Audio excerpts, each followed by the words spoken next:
with this. You've been on a little bit of a hot streak. You a hot Cheeto ass nigga.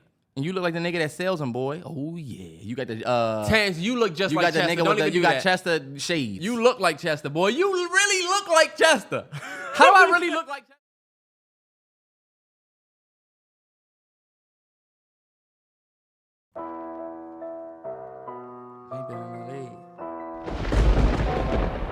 Straight to the head.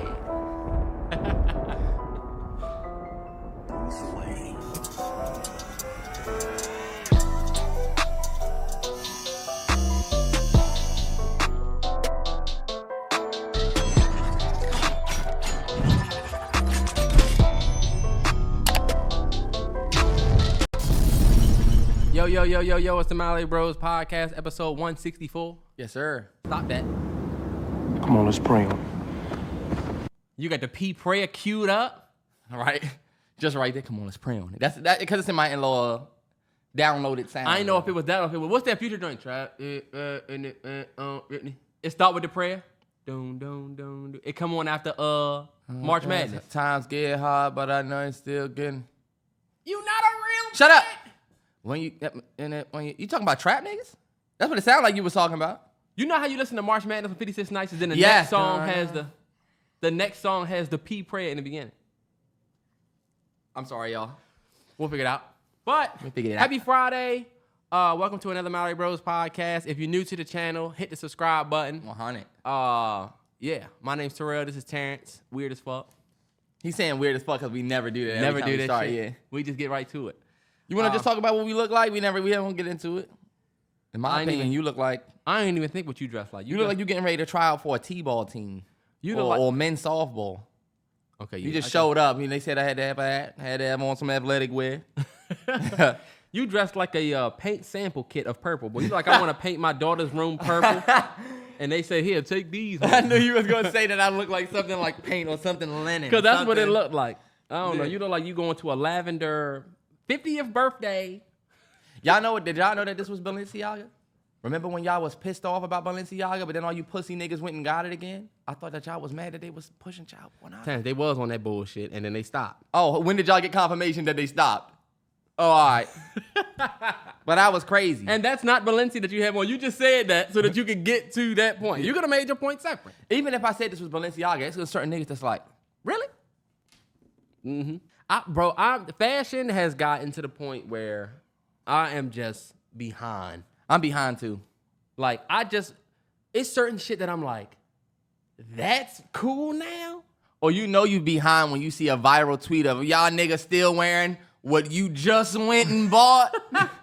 You waiting for your shit to come in and you see niggas shitting on the TL? They not wearing those no more shit. Nah, yeah, they were trying shit on dunks. Niggas were trying shit on ones. Man, fuck all of you niggas who shit on dunks, ones. We gonna be wearing them shits forever. We was wearing them before you niggas was born. Back when you niggas was wearing Skechers. Facts. When you niggas was wearing orthopedic. When y'all shoes lit up. When y'all shoes was lighting up. When y'all shoes lit up, we was wearing them. We was wearing dunks. And niggas, don't act like dunks just came with some of y'all niggas' first pair of dunks was the Black Pandas. I get it, bro. I get it. Mm-hmm. We was wearing dunks when I was in like 9th grade. Come on, bro. It was like sixth middle grade. school. It was middle school. Because remember, it was dunks and it was DCs. Remember DCs? Yeah, dunks and DCs Y'all in went middle around school. for them skateboard shoes. That's 2007. Yeah. So some of you niggas was goo goo gaga back then. You Lot was of watching Cocomelon. And we didn't grow up on that bullshit. Cocomelon, wasn't out back then. Cocomelon is a 2018 phenomenon or a 17 phenomenon. Youngins, actually, I ain't watched it growing up. But look, happy weekend, happy Friday. It's always great to be back on a Friday. Shout out to y'all. Hopefully everybody's life is going in the way that you want it to. Facts. It's back to school, so we got a lot of little kids. I said little kids. Sorry to disrespect y'all. Well, I didn't mean to say that. No, we do got a lot of little kids. We got little kids going back to school. You starting to see the parents buses. Uh-huh. I pulled behind the bus. I see all these little motherfuckers on it. I said, y'all niggas back in school? Yeah. As I go around. But no, we were saying, damn, they summer felt like 2 weeks. now I feel like an old head. When I'm about a bus, sometimes if I can't go around, I roll my windows down, I turn my music up, say, listen, the youngest listen. No, I'm listening to young boys. Listen to young. If I see some young cats up there. I rode past a bus the other day and I was like, damn, I wish I was in a Lambo. I have all them niggas be like, damn, oh my God. Right. Oh, I wish y'all was like me when we was young. or the youngest when we was younger, y'all would reach out the bus and be like, look at you ugly ass nigga. You bitch Yeah, ass we was nigga. some badass motherfuckers. Remember the bus driver turn the bus around? You're like, oh, Or shit. you going jacking back and forth and all of a sudden, you know the bus slow down. Hey, look, this is funny. Everybody who rode the bus know this. When the bus turn off, Yeah. and you can hear the bus driver's breath and breathing, and you see they height and shit for the first time because they standing up. Let me tell y'all something. We like, oh shit, this We motherfucker ain't never got us heard. pulled over. Look, we ain't never heard silence like this before. Ever in our life, that bus turn off silence is crazy. You sitting there waiting. Or you just see your bus getting into the turn lane. You're like, where he going? We going back to the school. He don't even say shit. We just going back to school. We all back there. Nah, yeah, because somebody threw a marker at his head or some bullshit. Mm-hmm. But how was your week, bro? What you do this week? What you get into? Did you do anything? I had a Chill week? super slow week, y'all. Super slow Dang. week. The only thing that I got popping this week was that new Madden. A new man. Yeah, Let me tell you something. The Jaguars, shout out to my boy Brett. The Jaguars, some smoke on that joint. They are. Travis Etienne. It's fucked up because the Jaguars got Calvin Ridley. Nigga smoked me for 80-something yards. The first game I played with him. I said, what the fuck did he throw that to? This nigga Ridley burning niggas. And they gas quarterbacks like Trevor Lawrence. They Trevor gas Lawrence. quarterbacks like... I'm telling you, Trevor nice on that joint. But That's they- the only team I played online with so far. My Broncos are ass on that joint. My Commanders are ass too. I can't play with them. I won't play with them until they update the ratings. Sam Howell's not a 66 quarterback. Terrance, he is like 69. And I will say, if you lost to somebody in that new Madden who's playing with the Commanders and they use Sam Howell, they're playing with a 66 rated quarterback. You know how much skill you have to have? You gotta make that pass, motherfucker, better be perfect. Anyway, Your week? my week was chill. I had another slow week. A lot of DoorDash. A lot of I've been doing a lot of cooking, y'all. Let me say this, Terrell. uh-huh. For all my people out there, you're looking for that healthy, whatever, I'm gonna let y'all know what I got. The grape tomatoes, right? You know the grape tomatoes. Cut those in 4s or 2s, however you want. Get you some spinach, put it in a bowl. Take the grape tomatoes, put it in a bowl. Get you some mozzarella cheese. Sprinkle that on top. Get the poppy seed dressing. Make you a salmon. Cut the salmon up. Put it in there. If you like the craisins or croutons or whatever, put that in there. A phenomenal salad that I eat. I had 5 chicken wings in that salad last night. I'm not playing with the hell he eats. Nah, you all right. I mean, you know what? I'm gonna do my I'm gonna show you. I'm gonna vlog my stir fry that I made. Oh, okay, yeah. I make a crazy stir fry now. Hey, look, and that's news. Terrell, one thing he did get is a new vlog camera. New vlog camera. and yeah. this nigga's back. I'm back. Back in his Y'all dick, and I'm remember back when, on my shit. y'all remember the beginning of that Gunna album where it was like smoking the Scotty, this shit starting to hit like a crack in it. When I looked at that yeah. first clip, I said, oh shit. Yeah, he's Y'all up. nigga back. Because let me tell y'all something. This is the story behind the vlog shit. I was doing vlogs. I had like 6, 7 vlogs go up. People was loving it. And then Terrance came with his brand new camera, and that quality was crazy. I started vlogging with my phone again, and I was like, fuck that. Yeah, I'm not going up with this blurry ass footage. I said I'm about to step on niggas and come back. And what's funny is, y'all, he had mad vlog footage. He had a lot of footage that he ended up having to just dump because my sister felt the same way too. I don't know. They just felt like, oh, wow, I need my quality to be on that level. For anybody who's vlogging, it really ain't about what you shooting with. It's really about how you shooting. That's what I'm learning. Okay, you got a nice camera, nigga, but what are you even talking about? Delete, you know? No, that's a fact. And I'll tell you this. I did 6 humble vlogs with a phone. I did that. Okay, yeah. But it does get to a point where you gotta level up at a certain level. Oh, yeah. It don't matter what you're shooting with to get started. But at some point. Yeah, and look, we talked about back to school a little bit. The first thing I want to do is just to get it out the way. Oh, yeah. Shout out to all of the kids that are going to college for the first time. Believe it or not, our podcast age range is between 18 and 24. So for the 18-year-olds, the youngins that might have caught on to this, that's going to college, I want to give a big shout out to y'all. Shout out to Maya Clips. She's the reason why we doing this. But everybody's starting their college journey. It's different for you now than it is for us when we went to school. So Hell yeah. I can't give you the exact same advice that I would have gave myself going to school. What I would tell y'all is, I think now more than ever, you have to be very purposeful with why you're going. Because there's so much shit you can learn outside of college. Your professors are super important. Your campus, Network. wherever you're learning, that is so important. It ain't just about getting your books, doing your homework. Some of y'all had straight A's doing that. But for your career, my only advice to the college kids would do not go in there thinking that you continue in school, especially if you're going straight out of high school.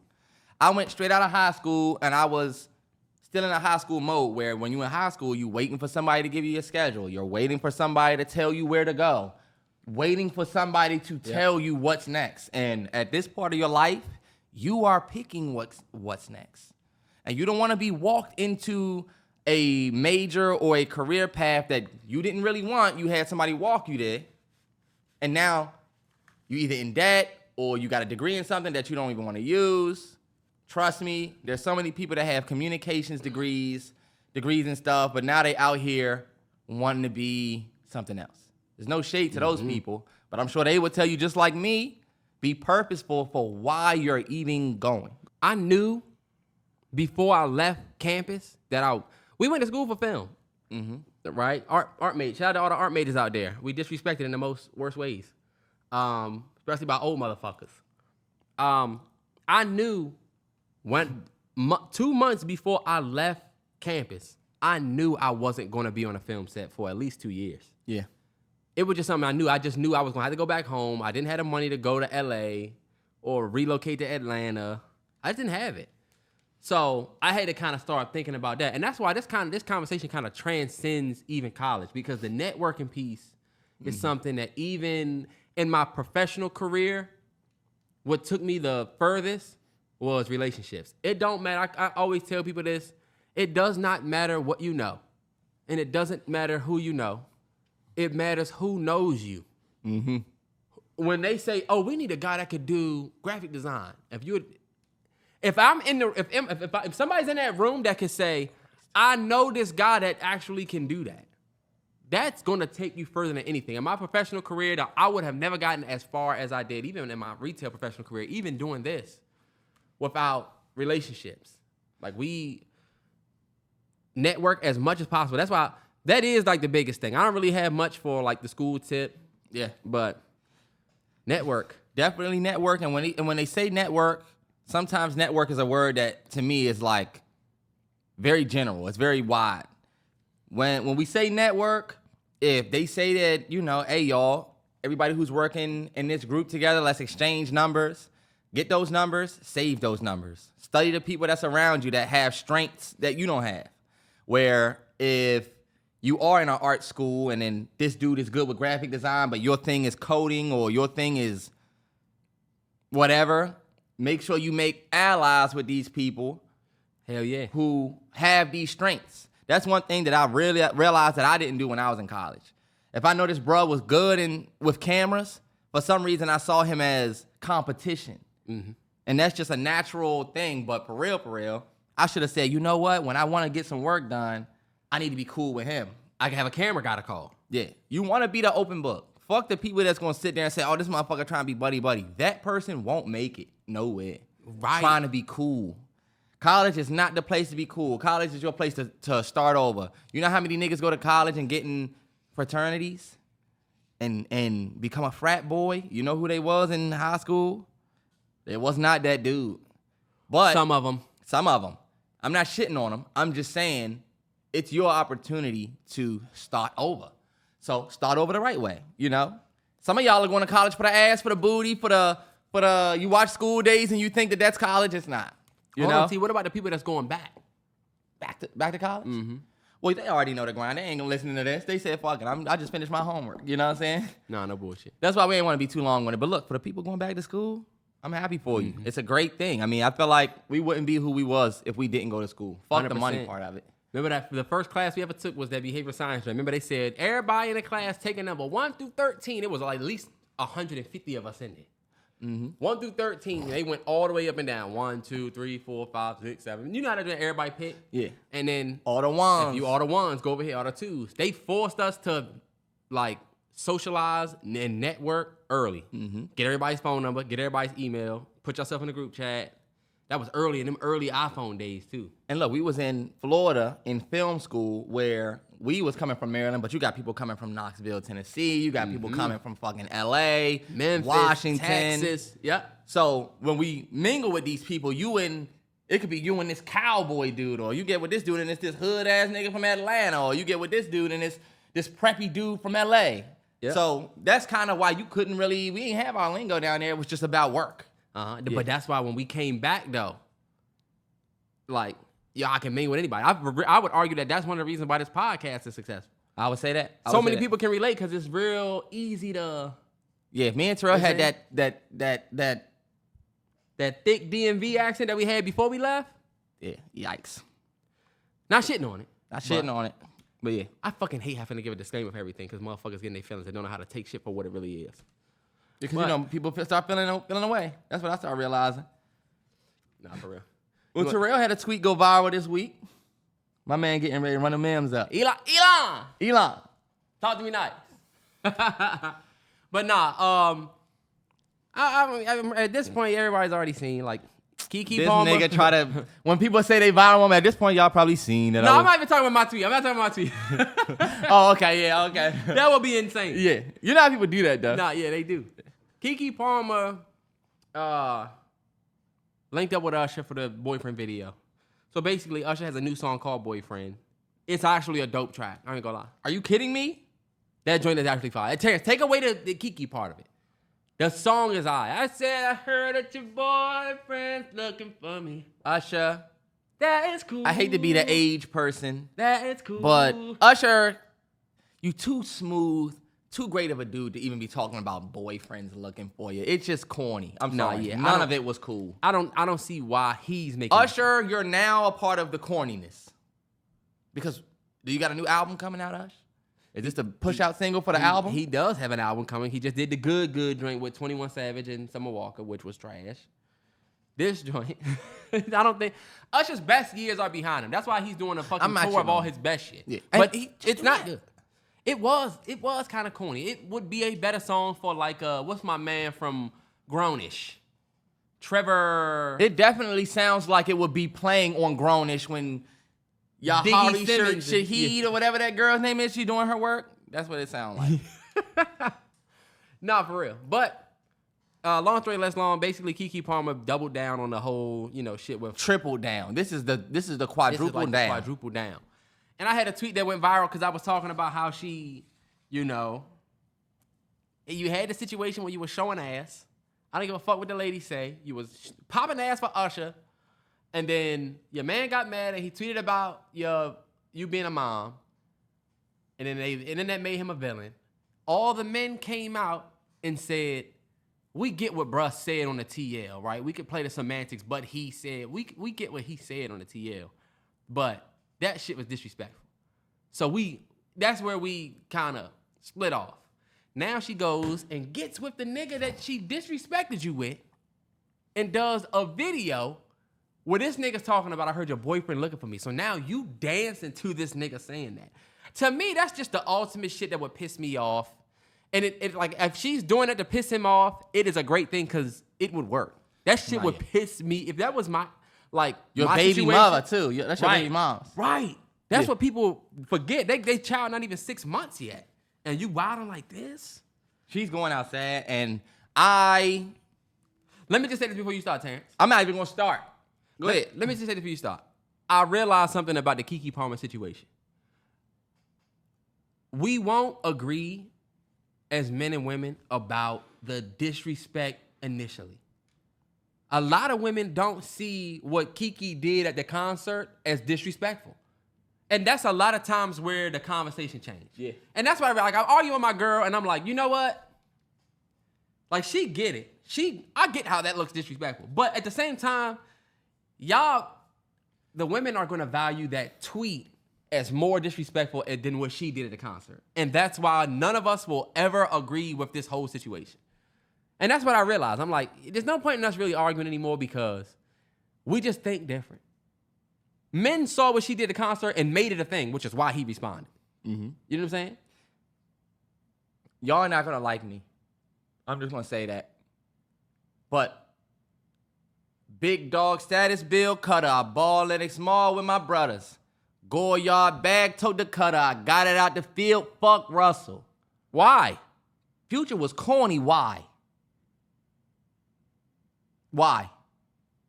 Because why is he still talking about, wow, get over it? Why is he still worried about? When Future is being petty, he's corny, he's whatever. Why is he still bringing it up? Keke Palmer has went on stage acting like she's a performer, talking about, I don't need a nigga, I need a bag. She put out T-shirts. You feel me? The I'm a mother joint. I am a mother T-shirts. Feel me? All the little tweets that Keke Palmer be tweeting. Now, I had to mute Keke Palmer because I'm sick of seeing her witty tweets or whatever, right? Now this, at what point, ladies, do you say, and some of you have, so I will give a lot of you your credit, because my girl can't say shit. Sorry. She's struggling and I'm looking at her face. It's like, just say it. She's corny, right? This is corny. Ladies, my thing is this. Fuck what the men say. Fuck what we say. Y'all not gonna fuck with us. When you lay your head down at night. When you lay your head on that pillow at night. Yeah. When you lay your head down at night, or when you get with your friends, or I told Terrell, or ladies, imagine that was your bestie. Fuck all of the bullshit that the men saying. You can admit that the shit is corny. Fuck what we say. You can admit, okay, all right, Keke, live your life. Y'all told us, oh, you know, he's with Keke Palmer. You know, he's with the Keke Palmer. What the fuck? You didn't know who you was with. If he's with such great, grandiose star of Keke Palmer, why is she going on a fuck my ex tour? No, Let's keep it a hundo. It's definitely it's embarrassing. At this point, ladies, you have to keep it real with not us, not men. You don't have to get on your TL and say it, but let's keep it real with yourself for once. None of you who are defending Keke would do what Keke is doing. Because you wouldn't you wouldn't want yourself to look like that. The same way none of y'all who defended Keke for being with Usher with her ass out and getting all up on him, all of y'all was like, well, I wouldn't do that if I had a man, but... And then we saw after that, how did the women act? All of the celebrity women tucked up under their man when Usher came around that corner. Right. Why y'all didn't just... Why y'all agreed? If everybody agreed, why y'all didn't just pop ass like Keke did? Because you saw men had an issue with it. They just it get to the point where we just be arguing just to argue. And this is what I was gonna say. Damn, what was I gonna say? You go ahead, because I done lost my damn point. all I'm gonna say, ladies, is Keke Palmer, and this is just me just saying whatever, she been corny. Keke Palmer has been corny. I love Keke. I've said this. Keke for a long time. Go look at our jean jacket episode right after we saw Nope. You can see it on my face. I couldn't even enjoy the movie for real, because Keke Palmer's so fucking irritating and annoying, trying to be funny. Everything's a joke.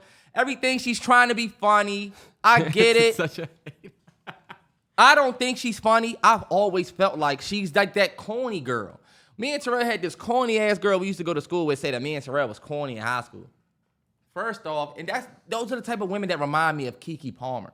Like, are you kidding me? Did you see the boyfriend video? Did you see Keke Palmer and the two girls she was with? Bro, I'm sorry, like, ladies, I know y'all get y'all shit off. But as fellas, we don't give a fuck how much money you have or what you do. It's who are you type shit. And look, it ain't about your career. It's just like you as a woman. We don't give a fuck. Like, people are saying, wow, he really fumbled the bag and lost Keke. I'm letting y'all know right now. Y'all gonna say I'm capping. If I had the opportunity to talk to Keke Palmer and I was single, I wouldn't. You wouldn't. I wouldn't. But you don't like her. And it's because she's corny. And look at this shit right here, y'all. Now y'all can't say that I'm tripping. Look at your girl. Really? And not only is she being cute in the video, or not is she just being cute, she's dancing. What you talking about, the breakdance joint? She's dancing with an Usher-inspired outfit with shades on. None of y'all would do that. And you know it. You might have been in the video, but none of y'all are dancing. Get your corny ass out of here, man. And look, I'm going to be tripping off that I lost that. And y'all think, bro, really hurt? Nah, Terrance, hold on, wait. Let me just say this, because that's what I wanted to say. He probably is y'all like hurt by that. Because he still did love that girl. Because y'all just had a baby. I don't care what nobody say. Love don't fade that fast. The baby not even 6 months yet. You just posted your pregnancy dump. This is obviously some shit that is kind of fresh. This feel like a clean break. And this is what I will say. That was the only thing that made me not like it is that you done lost your family type shit. Not lost, not saying that you fumbled. I'm not blaming her. Mm-hmm. You know what I'm saying? But at the same time, he made that tweet because of what you did in the response to what you did. So this shit all started with you at the concert. People don't like to hear that, but that's just a fact. Yeah. But you know what? That's where we disagree with the disrespect. Because the ladies will say, no, he made that tweet, and that's what started it. What's crazy is like the people that still bringing up the tweet for what? It's over with. No, Terrance, I had a girl earlier say, he got on the internet unprovoked and said XYZ. And she got like 50,000 retweets. And I'm like, unprovoked is such a choice word for how y'all describe this man tweeting. You know what I'm saying? Yeah. Like he just was chilling and just said, you know what, let me just fuck this whole shit up. Like she wasn't already trending before. That's why. You know what I'm saying? Yeah. And that's why I think it was some shit in the water before, because you low-key do be at your last whatever if you come out and say some shit like that. You know? Y'all don't know it. Y'all don't know that hurt. Y'all know that hurt. When you embarrassed like that and it's thousands of niggas talking to you, you're gonna act out of character. It wouldn't be no misunderstandings if the roles were reversed. It wouldn't be no misunderstandings. If y'all saw a girl tripping because her man was dancing all up on some celebrity or whatever, shit. It could be any celebrity. Y'all can act like, oh, if it's Meg, I would have been mad if he didn't, because that's Meg. Y'all love to just say shit. Y'all just love to say shit. If it was your man, you'd have been tripping. You'd have felt away. And imagine that nigga going on a petty tour. Future has gone on a petty tour. None of y'all know anything. Y'all think he's petty for continuing to talk about it. But Keke ain't petty because, oh, well, this shouldn't have happened. He shouldn't have said anything. So now she just gets free reign to take her career and just shit on him the rest of the year, I guess. Oh, this is what I call being messy. You even got some of y'all that tried to say it was a publicity stunt. I'm starting to think it was a publicity stunt, this whole thing. Because, yeah, I think I still seen them together. You're making yourself look worse. If it's a publicity stunt, then why do we hear all of the shit about he knows who he's with? He knows who he's with. He's with Keke Palmer. Would Keke Palmer need a publicity stunt? She was just in one of the biggest movies of the year with Nope last year. She needs a publicity stunt? No, they saying it was Usher that did it for his album rollout. All right, but Terrance, I don't want to stay on this long. We done did a whole episode about Keke. I'm going to just say. I saw the video. Usher's glasses, clean. Usher put the leather on. He was clean. He was clean. That nigga's like the boogeyman, bro. He is. Like, I would hate, if I was that nigga, I would hate that. I would hate that nigga like I hate Patrick Mahomes. I would be hot if I'm not gonna lie, bro. That was a successful job right there. You got basically my girl he still look at her like that's his girl. Y'all just had the baby. You still gotta talk to her. You keep saying stuff about him, but you don't know, bro. He could have been like, why you think he tweeted that? Maybe right. I do think they broken up, but mentally, it ain't no way you let go of that yet. You know what I'm saying? Yeah, because you had a baby with You got her in the video. And then she looks so stupid. You know how your girl, fellas, you know how your girl leave you and then she go get with some nigga, right? And it's like, fuck that nigga. You know she's with this nigga just because, okay, whatever, you whatever. Like, and she do deliberate shit. Like, she want to post the nigga's hands and she want to post the nigga, right? You sound like you've been through this. I have. Real niggas have been through this. Look, she pressed to post this nigga. She never posted you, right? She pressed to post this nigga, post the cups and shit that they drinking and shit. I see the games you play, but you look stupid as fuck. Because guess what? Keke, let's keep it 100.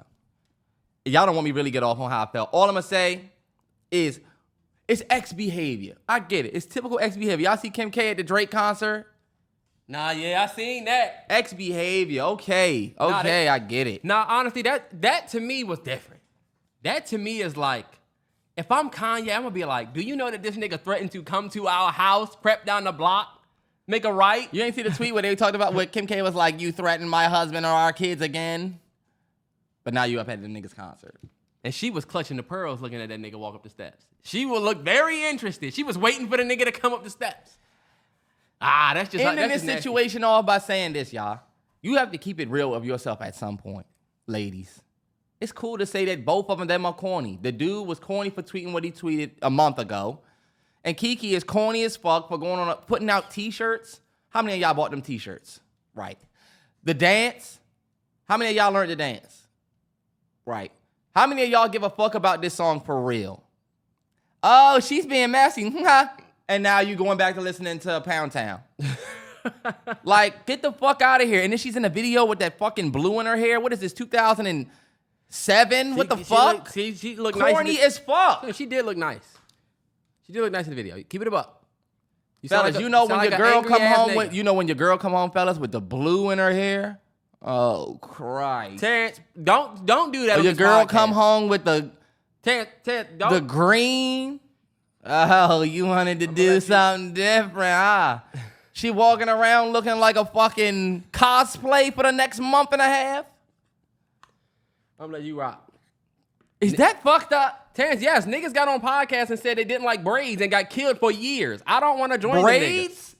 Braids is a classic thing. Ladies. Terrance, no, hold on, wait. Ladies. The nigga came home, the nigga got on Twitter and said, when your girl say she get her hair done and she come back with braids, and he got killed. We all knew what he meant, but he got killed for it, bro. Am I going to get killed for saying that blue in your hair is like, oh, damn, that felt like some throwback shit. I felt like I'm looking at the inside page of Jet magazine. You know how they used to have dudes? You get ready to pull out some GIMP and make a Yeah, what are we looking at? But you know what? I'm not shitting on appearance. I'm just saying, yo, corny is corny, whatever. Let's move past this, bro. We've been talked about Keke enough on this pod. Back. Speaking of bullshit, you want to talk about the Michael Oher situation? This is the most blind. The movie being called Blindside was one of the biggest sneak disses of all time when you really think about it. We yanking this nigga. Pause. No bullshit. But for real, like the 100%. movie being called Blindside makes this whole thing nuts. Go ahead, Terrell, tell them what happened. Luann Tui and her family basically didn't adopt Michael Oher. If you don't know who Michael Oher is, Michael Oher ended up being a dope tackle for the Ravens. Did he win a Super Bowl? Super Bowl winner. But I think he won with the Patriots or somebody else. He won with somebody else. He got a ring. Nah, he won with Joe Flacco and them. He did win that Flacco year when they beat us because Raheem Moore stupid ass fell and they let Ray Lewis. I would never forget Ray Lewis acting like they did some miraculous shit. Y'all beat us because of Raheem Moore made a stupid ass play. There's no reason niggas should have been open the end zone. Anyway, I'm actually rooting for the Ravens this year, so Ravens fans chill because I'm actually behind y'all, behind Lamar. But basically, the nigga, for people that don't know this story, or it's a lot of people that haven't seen The Blind Side. Yeah. A tackle that played for the Ravens, his mom, or his biological parents, he didn't have him. Like Luann Tui, this white lady, found him on the street and said, "You're gonna come home with me. You're coming with me tonight." Brought him home. Go watch the movie. The movie details that part very well. But they brought him home, said, "This is gonna be your room," type shit. And then they basically, what we thought, adopted him, paid for his private education, got him into Mississippi, which is the school that they love, their alma mater. Mm-hmm. And then Ole Miss. And then he ended up going to the league. But bruh just came out and said that he feels like they took advantage of him for what he could do because he didn't get adopted. He was put into a conservatorship where they get rights to, I gotta look at the list. But they've made millions of dollars off of this man that's going to go to their children, their biological children. That's the biggest thing that come out of this story. The money that they stole from him, it's not like, oh, you owe me $10 million right now because you stole money from me. It's like, based on the money that we've accumulated from your conservatorship, that's going to be left to our children, not you, but our blood children. Yeah. That is some wild ass shit. And this is why I never liked white people adopting black babies. I don't know why. I don't think everybody has malice in their heart, but when you hear stories like this, I always look at Angelina Jolie like, why you can't just go up the street and adopt a child? You know what I'm saying? I feel you. Also, I'm on the point where I'm like, okay, y'all adopted this dude when he was at a real young, tender age, but then he grew up, got his own money. He probably started learning he was the reason behind the money. Mm-hmm. I'm the reason why. You know how people get older and they start whatever, you know? it ain't no discipline behind what they did for him, I don't think. Maybe. Well, I'm not. If he was adopted by somebody who was a little bit more stern, not saying that she wasn't because I wasn't in there, but I'm just assuming if they gave him this golden life, you know how it is. You know, you get money and then you start disrespecting the fam. Remember, we knew that dude. He had all that money. He played with us. We met his dad. Played with the Redskins. But his dad ended up saying he was a loose cannon, remember? He's a loose cannon. Yes, he's going off on everybody because he know he got the money. I wouldn't be surprised if Michael Oher was like, yo, I'm the reason that y'all got this money. And then they probably said, oh, bet, we hitting you with the okie doke. Nah, that's not it, though. You think when they signed them papers that they would allow... My bad, y'all. You think when they signed them papers, they put his name on the list to get money back, you know? Terrance, but hold on, They probably wanted to control all of it, right? And they did. This is the thing. He thought he was adopted. And he found out, I don't know how he found, I don't remember, I gotta look at it.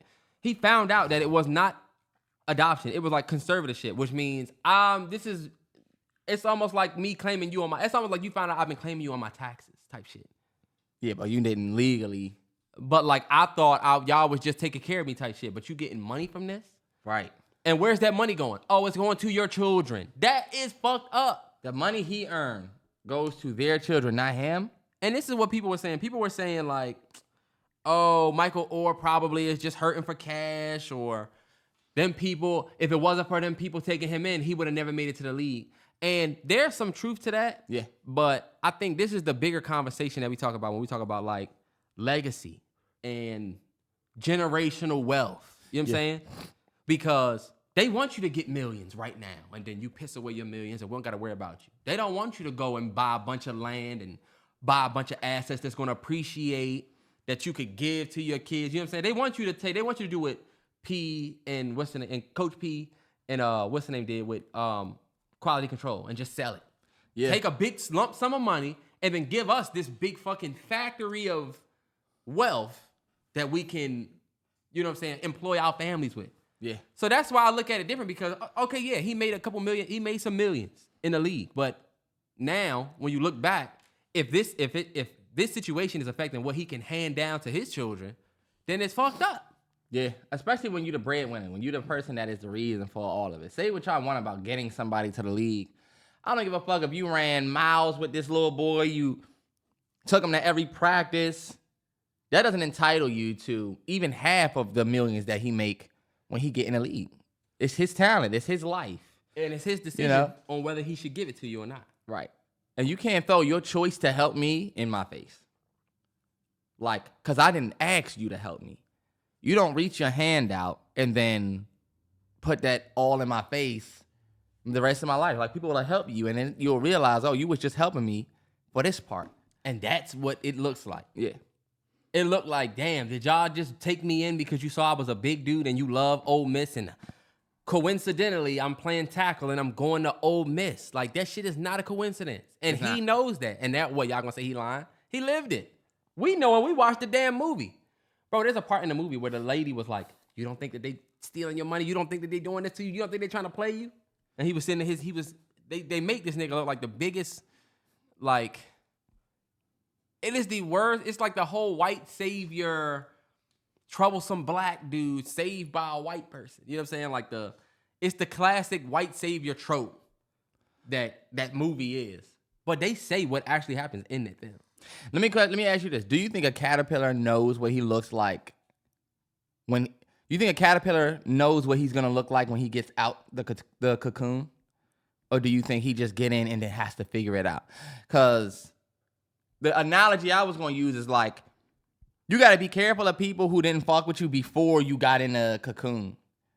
Because it'll be people who speaking to you after you got in that because they know, oh, it's going to be a butterfly. The potential coming out of this, we already seen, so we know. So they say they believe in you. Oh, I believe in you because they already see you in a cocoon. Those are the people that'll be like looking for something on the back end. Like, remember I had an old teacher of mine try to invest in me. Let me give y'all some money because I want to invest in y'all. And I'm like, the fuck is the purpose of this? You know? When then later I realized, oh, you're investing to get something back. in hopes that I become something. That obviously I ain't shit yet. But it's like, it's just weird that, you wanted, like, y'all are these big Ole Miss football fans.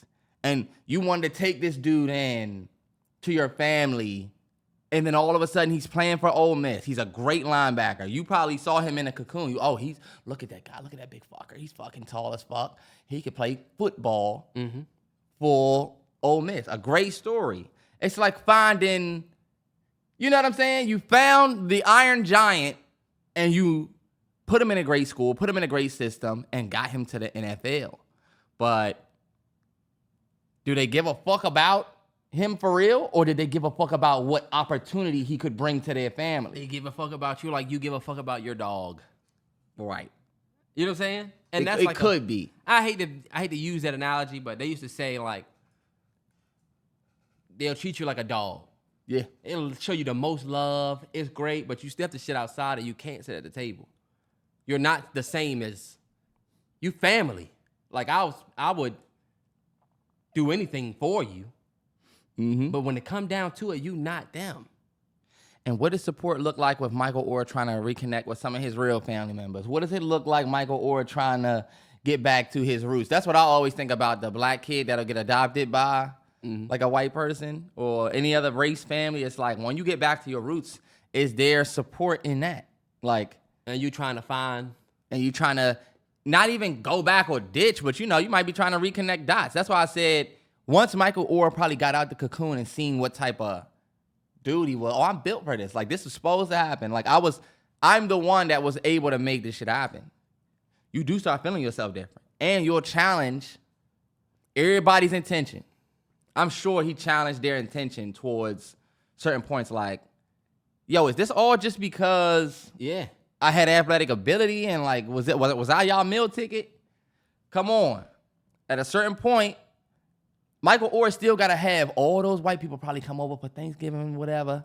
And you know how you start hearing it and seeing it. Like, yeah, like, he probably felt like King Kong. He probably felt like an outsider. 100%. Like, where's that big guy? Where is he at? And you like, look at all these motherfuckers, man. All of those movies are the same. King Kong and BLINDSIDED, the same. Same movie. Yeah. If you really look at it, y'all want me to get in my conspiracy bag about King Kong and what that movie symbolizes? Oh, yeah, 100%. 100%. A lot of y'all niggas is King Kong out here today. I'm sick, dead ass. That's a fact. It's funny that we say that because I know it's going to be 3 niggas that hit me on Twitter and say, bro, DM me real quick about the King Kong thing. I just know it. But you know what? Moving along, I'm honestly prayers for Michael, or I hope he gets everything that he wants. Yeah, and I know, we don't have everything. We don't know everything. So everything that we saying is assumptions. We assume the worst sometimes because, y'all, we have seen the worst. Yeah, 100%. For 400 years. I don't put it past people to do anything. That's what people say. Do y'all really think they would do that? Do y'all know what these people have done? That's what I'm saying. You mean, would they ever think that do they you would know you weren't even take advantage of a black body? Do y'all know where we come from? Do you know you weren't even considered human, fool? Anyway, I was just watching that Anatomy of, or the Something of a Slave. Did you see that clip going around where the lady was talking about working in the field? I didn't watch it. I loved it. I loved it. I want to watch the whole thing because I want to know what they're saying. Since you watched it, I'm gonna go back and watch. She was talking. They both picked cotton for 20 years, and she talked about her morning. She said, "I wake up at crack of dawn. I wake up at 4 o'clock." And then she talked about how soon as the sun hit, I get outside and I start. That's crazy. Picking cotton. And she said, like, sometimes Massa would come out and see you just started, but then say, oh, you ain't been doing shit. And she said, I just got out here. She said, no, sometimes it didn't matter. Like, the hostile environments that we really came from. And then watching that lady, I said, damn, low-key, I could probably see descendants of this lady today. Like, I feel like I seen this lady somewhere before. Yeah. No way she's still walking around like this, because whatever. But, like, I'm like, yo, we are so not far from that. Not 100%. The fact that she can even still do interviews, you know what I'm saying? It was probably some years ago that she did it, but not that far. And that's why we take the shit so serious, because where we are today, where the world copy us, coming from that, it's crazy, bro. It's insane. All right, I did want to talk about ESTG. I don't know if y'all seen what ESTG did. He did an interview with, I forget the guy's name. I know his name is Kevin, white dude. Not No Look Kev or something. Kev, yeah. I know He what did you're an talking about, interview, yeah. and he walked out of it. And initially, I was talking to people on the TL about it, and I feel like this is why rap is dying. But ESTG goes up there. ESTG is a hip hop artist from Memphis. He goes up there, and they're sitting in there talking, and I guess Kev was asking him questions that were kind of off base. You know what I'm saying? Yeah. Like he asked him something about some porn star niggas or something like that. I don't know. And then he asked him about the point where he walked out was he was like, you used to play football like back in the day. You got a highlight tape or something like that out there. And ESTG didn't want to talk about that, I guess. Like he was like, what does that have to do with music, whatever. And ESTG ends up getting up and walking out of the interview. And it just didn't go well for you because now everybody online was like, you kind of got more smoke online for walking out. And what I was telling people, and this is why I feel like hip hop is dying. The days of the go buy my album interviews are over.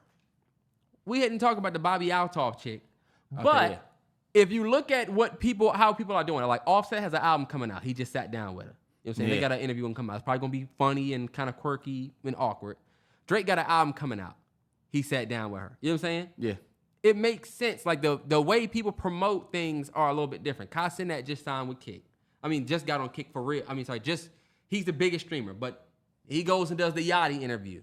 And it's like weird. Sexy Red did the Yachty interview where it's weird. Kai Cenat did a Yachty joint? Yeah.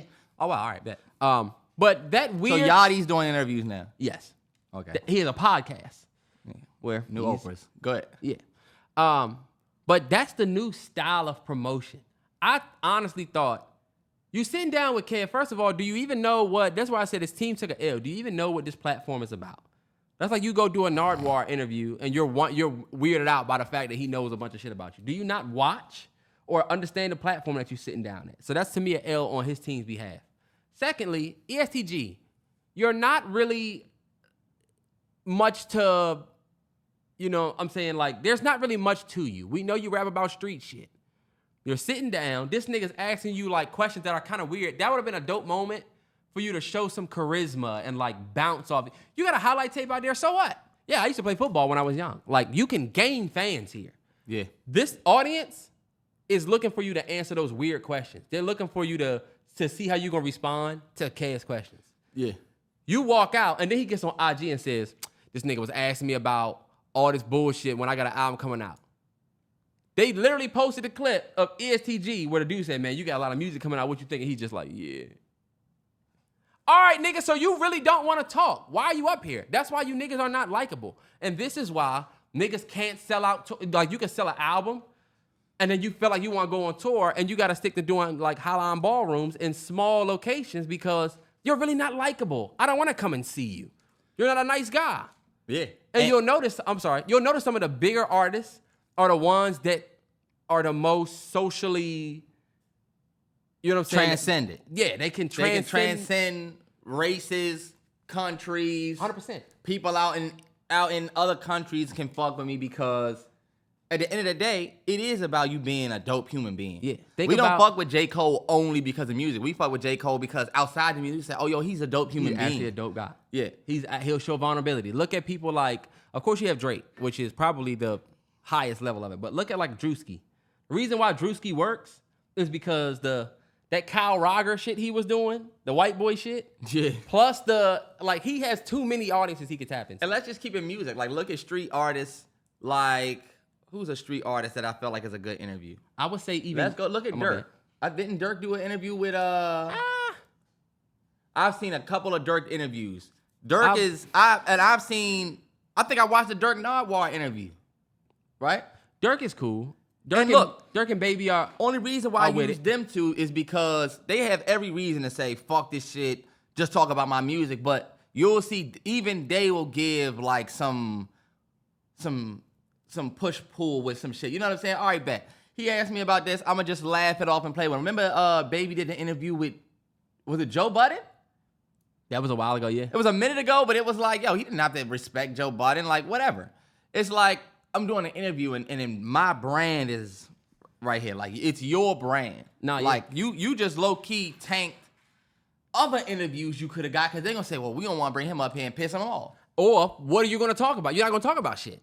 Even Yachty, the fact that Yachty is now talking, I feel like he has more fans than he ever had because it's not just... When you remember when Yachty, QC, early Yachty, he had fans, but now people like him because of who he is. You know what I'm saying?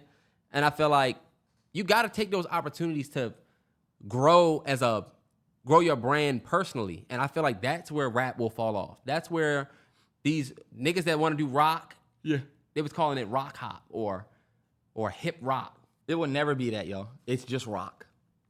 What that nigga is doing is rock. Tizo? Yeah, what he's doing is rock, y'all. It's not hip hop. And that's what I'm annoyed with. Stop trying to make everything, I'm actually doing a new genre. No, you're not. And I don't think he was. You're doing hip hop. I don't think he would. No, hold on, wait. Rock. I'm sorry, rock. I don't like, you know what I mean? You're doing either hip hop or rock. But you know what that comes from? That comes from anything black people do just gets put in the same category. Because I don't even think he would call what he does regular hip hop. Nah, I think it's rock, yeah. It's something new. It's like... We all thought hip hop because he was shouted out by a hip hop nigga. Yeah. Which is very just weird because, Drake be on groupie shit, so whatever. Yeah. But as far as the ESTG thing and him saying, we ain't talking about my music, what are you talking about in your music, bro? Because if you talk too much about what you talk about in your music, then you don't know shit about that. You know? How do you expect? What do you hitting the nigga? Because they got on Adam 22 for talking street shit. You know? So you don't want to be the dude, the white boy that's asking the dude about all of this street shit. He gonna say, you know what I'm saying? They could say you want some Adam 22, looking for shit. So I feel like him asking you about your highlight tape, you couldn't answer a question about your highlight tape, bro. You want him to talk about your music, but what do you even talk about in your music? But Terrance, that's the thing. You gotta look at the clip of when they asked the nigga about his music. He said, you got a lot of songs coming out. That seemed like you always got a record coming out. Tell us about the music you got coming. And he just said the most driest shit ever. It's like, you know what? Remember when Ebro just stopped the interview with Kodak? Yeah. Because it's like, this is going nowhere. And at the end of the day, we have a platform. Cam's not that big yet. I mean, like, he definitely got a large audience, but he wouldn't kick you. He didn't kick you out level yet. He not Hot 97 level yet. Nah, yeah. He probably still want to get some folks on there. And look, we not capping for him. We just saying, look, there's right is right and wrong is wrong. You missed the opportunity to do something that would have been dope like you've never done before. Yeah, if we had And it would have taken no street cred from the nigga. Nah. And if we had footage of him actually asking you like weird questions, that'd be one thing. But it's just like... It is, though. Well, we didn't get the full interview. And honestly, that's what the nigga gonna do. That's his platform. He's gonna ask you weird shit.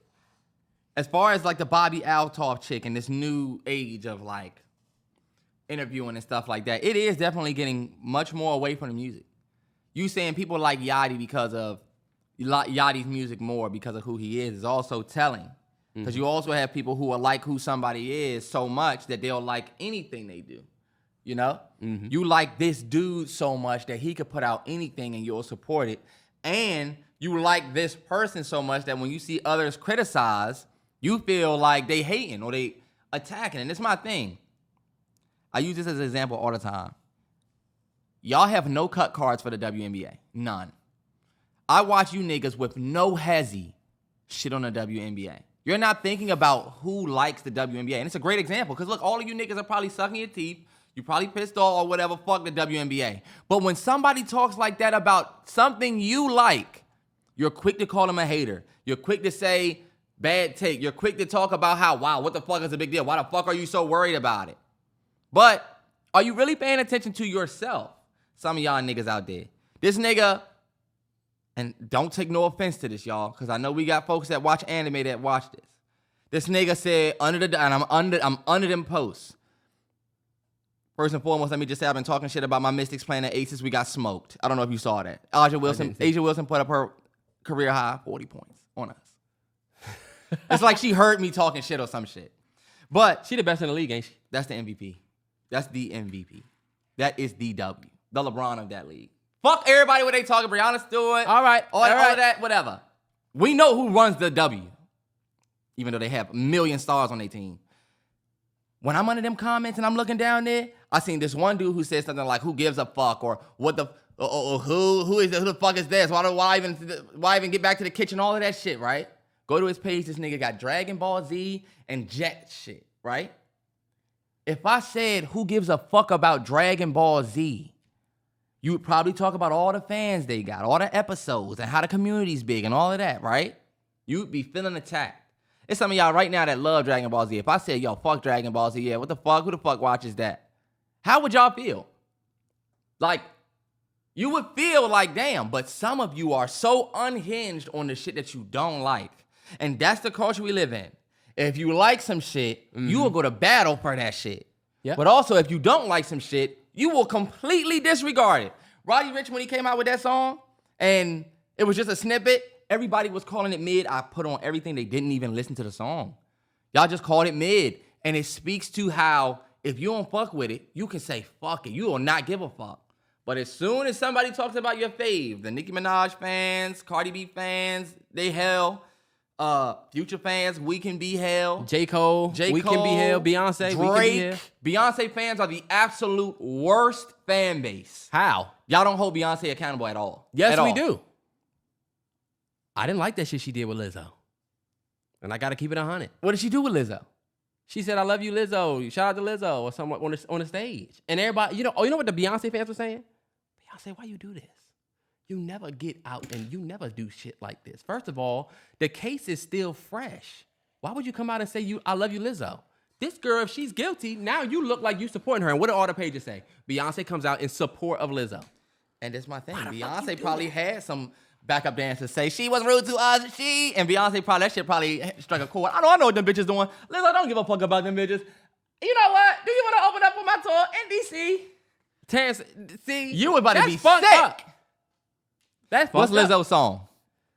Or whatever. In a minute, I'ma need a something to pump me up. Ooh, and Beyonce go on stage and they do it together.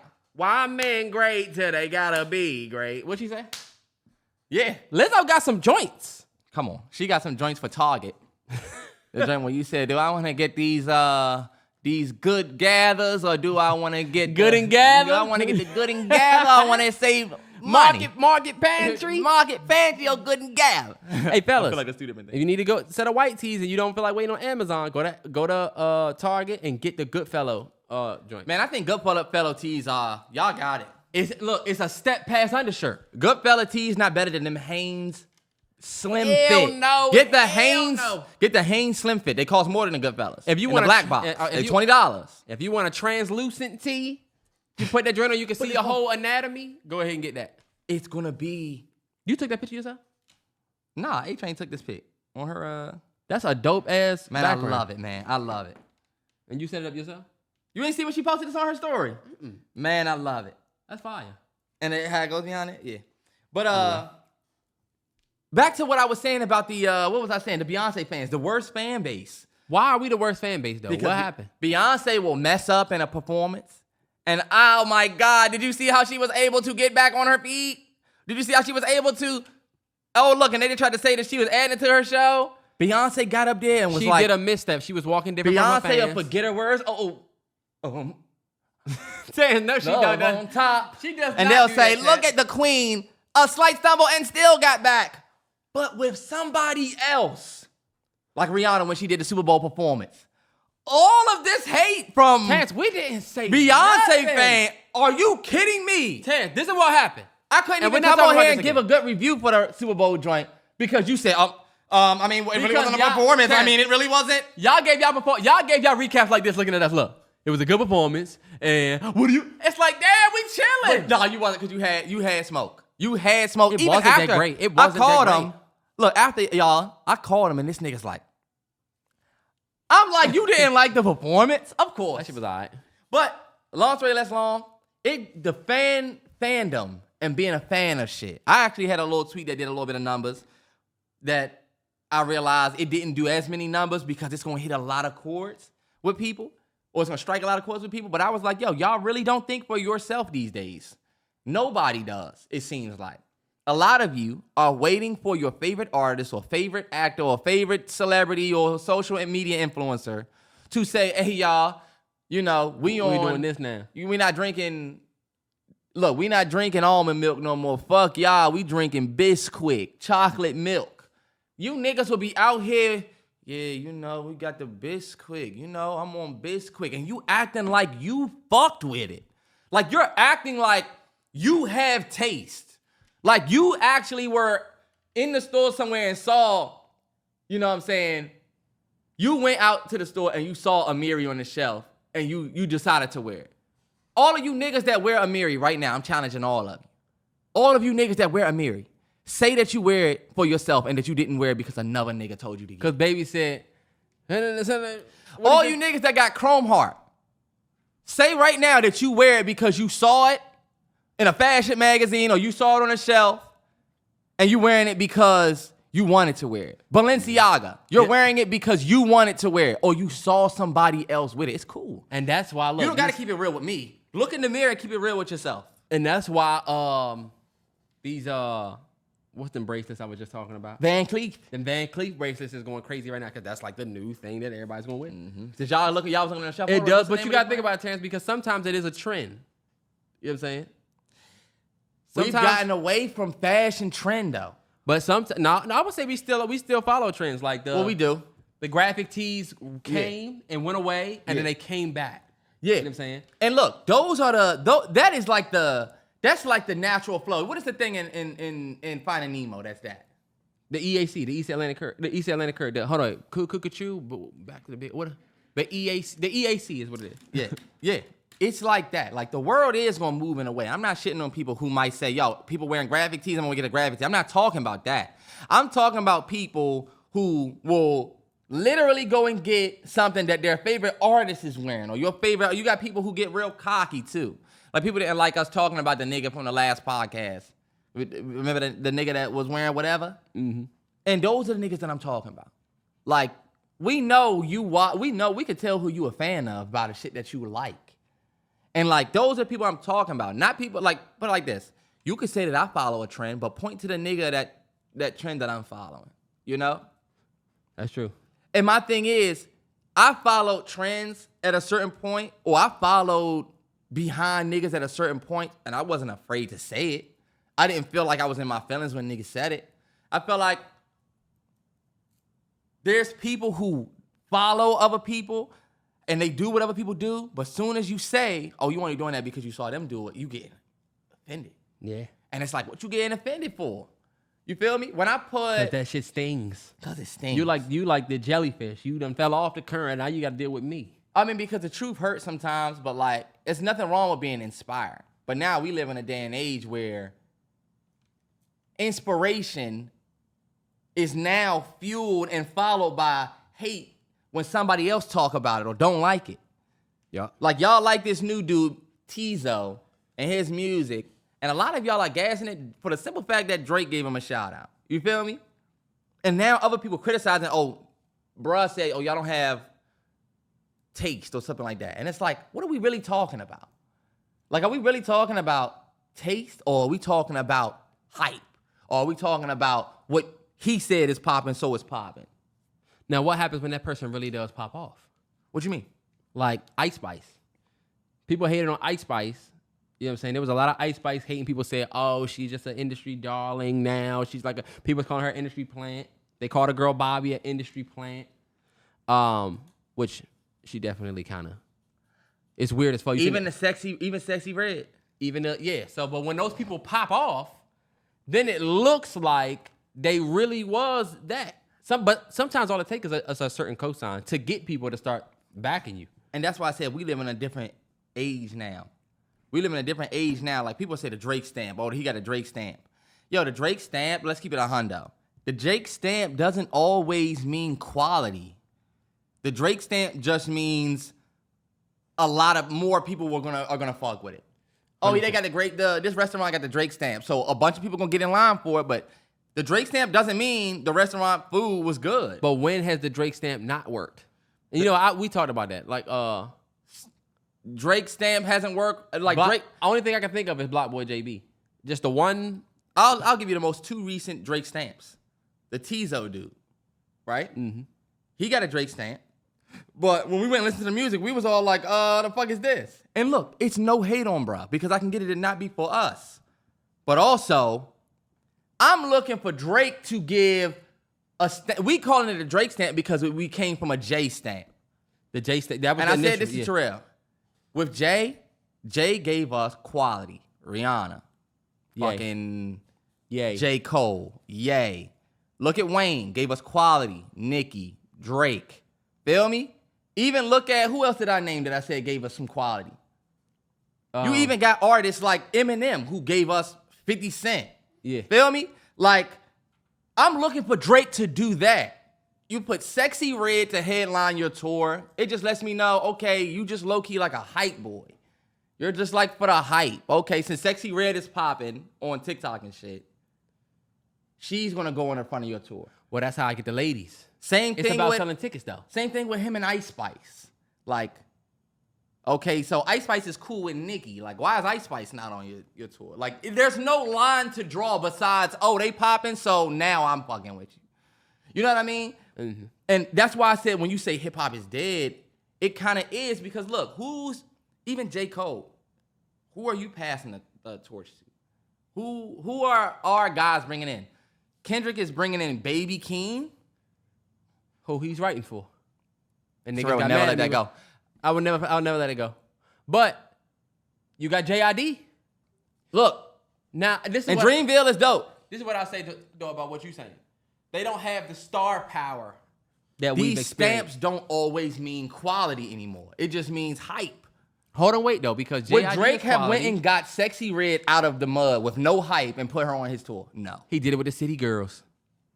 No, he did not. Terrance, the City Girls was not really popping before Nights for What? They was bubbling in the South, but I got a new bag, and that stamp changed shit for the City Girls. Same thing with the Migos. But look at what I'm talking about. They had hype in the South. He puts them on their album, and now look at what the City Girls are doing now.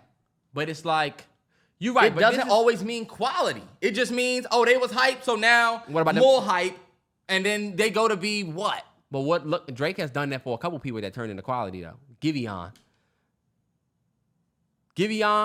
Weeknd, Migos. It's worked. People would say, oh, he gave your man a shot, Kendrick, because Drake put Kendrick on on one of his first tours. That's true. Right, that's true. He's not a product of the Drizzy. But I wouldn't to say me, he's a product of the Drizzy. Absolutely not, because all we have really seen is him taking advantage of other people's hype. Kendrick Lamar got hype, bet I'm gonna put him on the front of my tour. Every artist does that. But you know what I'm saying? Yeah, that's helping. Every artist does that.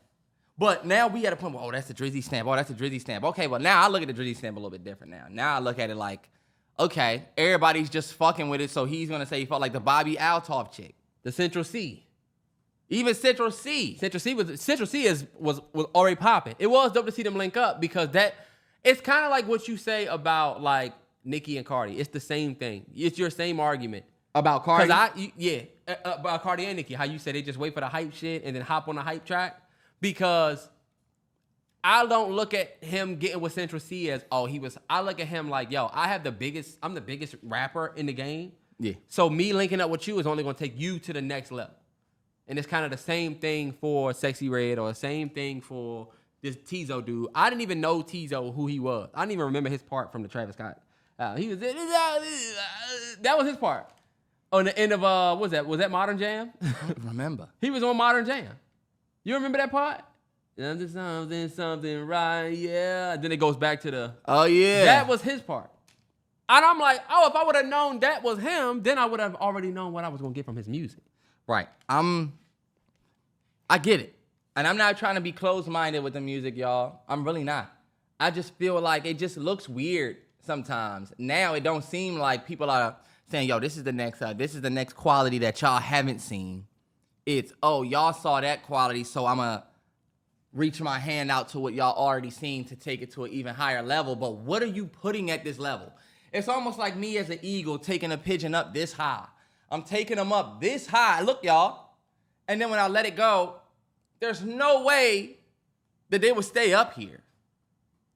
But y'all saw her with me. That's why it's like, yo, it is a double play. Hey, yo, I can help you out. You're popping right now. Let's take a pic. Let's do something. You're popping right now, though. Me, I'm popping. But to stay popping, I'm going to get with who's popping. Then it's going to look like, y'all always read it like, oh, wow, so-and-so made it because they with Drake now. But Drake is in nowhere near the level of I need to stay popping, so I'll get with this person. He's not. But also, he's a smart nigga. He'll take advantage of it. But that's what all the legacy acts do, except a few. He is a smart nigga because I see what he's doing. Y'all don't have to admit it. I see exactly what you're doing now, Drake. The Bobby Altoff shit. But Terrance, we didn't even know who that chick was until he did that interview. Like, she was a TikTok chick. I would argue you can't use that one because he sat down with her. Now we got Offset sitting down with her. Mark Cuban sitting down with her. Y'all didn't sit down with this chick before, Drake. The reason why I bring the Bobby Altoff situation up is because he unfollowed her. And look, now the interview is down. So what was that? You know? That's my only thing. Like, what are we looking at these artists really do? Oh, yeah, they was talking about how... We know he can make music. That's without question. Did you see Drewski's coming out with an NBA... Sports, so he got a sports agency. A sports agency? I like that. I like it, but I'm like, all right, damn, I guess the lives that we're used to seeing, we not seeing no more. What's wrong with that? Nothing wrong with that, but I'm like, damn, I've been expecting to see Drewski about to do his own comedy special, about to do his own, you know, Drewski set to star in a lead film. And we got the writer's strike, but like, I'm expecting to see that. Drewski's getting ready to start a sports agency. Like, I feel like we got so many people that are doing everything but being what they want it to be. Well, how would you feel about somebody? Because my retort to that would be, maybe it's just him making money type like shit. Holding them back or boxing them in to. You sound like the niggas that didn't like the fact that Kanye was doing fashion, because it sounds like, it's kind of, that's exactly what niggas said about Kanye when he said, I'm about to do fashion. It's niggas that said, look, why don't you think about Charlamagne, why don't you put an album out? Why don't you focus on that? Kanye put out 5-6 albums before he wanted to get into fashion. Kanye changed music already before he wanted to get into fashion. Drewski came out and said he looked up to the kings of comedy, right? So you make us believe that that's what you aspire to go and do. Nobody from a million miles away would have thought, oh, you about to go and start a sports agency. It's a great idea. If you have money, you're looking for a place to invest. If it's one of those, I get it. But I'm just saying, we are now seeing that, like, you are right about that. You know what I'm saying? These artists haven't done much in his thing. But you know what, T? I think he's afraid, like I would be, of how fast motherfuckers' opinions change. We were just talking about Glorilla. He trying to set his money up so that it's gonna work for him when he's not able. Faster than before, you could just be an enemy of the world. You know what I'm saying? If you don't have it set up, like me and T were just talking about Glorilla, and we was like, ever since Sexy Red hit the scene, right? Glorilla was talking that nasty shit, right? Yeah. Better have that dick ready type shit. Oh. Yeah. And it's funny because niggas will clip that. And cut all the context away. But oh shit. You good. But we were just talking about Glorilla and how she was talking that nasty shit. But now that Sexy Red has come out and people are starting to say it seemed like Glorilla has just disappeared because now we got Sexy Red. That quick, it could switch for you. You know what I'm saying? It could just switch, and then now you on the opposite end of the hype. Yeah. Look at Roddy. Like, I hope Roddy set everything up for himself with the money that he got from that first album, because now everybody hates you type shit. Nah, you're right. You're right. And I don't blame Drewski for starting a sports agency. I'm just saying we aren't seeing so much passion in these fields anymore. Even, you know, I felt the same way about the film industry. Every actor has a big movie. Now, all of a sudden, you want to be a director. Yeah. And you got people like Robert De Niro, Denzel Washington. They did so much work before being a director. They had so much to bring to being a director because I put years in before. Like, yeah, what would make me want to sign to Drewski's talent agency or sports agency besides the fact that I know who he is? Why would I want to sign to him over a Rich Paul? Over a, like, Nah, yeah. You know how they talk about skin in the game? Drewski don't even got that much skin in the comedy game. He can make us laugh on Instagram acting like other people. I'll say this. Drewski is the funniest person on the internet who acts like somebody else. Mm-hmm. But when you are yourself, are you really funny? I find Drewski's skits much funnier than when he's reacting to the could have been auditions. Yeah. You know? Because it's funnier seeing you act like somebody else. That's why I'm like, you know what? There's so much potential for him as an entertainer and versus as a sports agency. Yeah. I think it's just a money play, but that just speaks to what I'm talking to y'all about, how we watch these stars do things that don't look like the trajectory that it used to. You know what I'm saying? It looks like, okay, everything is done for money and hype. No, yeah. And honestly, he did say he looked up the comedy. I was expecting for him to do a comedy special. But maybe not. Maybe not. Stand-up is for a different beast. And that's the thing, too, because and you know, I feel the same way about, like, Cardi not putting out another album. Because it's kind of smart, because you do got to think about how motherfuckers think. How they'll flip. Because if your special not good, now you know there's a nigga that's not funny. Kevin Hart had one bad special that just started a snowball effect of people saying, this ain't funny, that's not funny, this not funny. I'm not gonna lie, he kind of fell off a little bit when it comes to like the way his thing kind of fizzed out. Like the whole I'm small, screaming, I got kids thing, it just kind of got a little old. So he kind of suffered there a little bit. But once people have an ick for you, that's true. And if I'm Drewski, I'm terrified of that. But you know what I be thinking about? We got people out here that have real talent.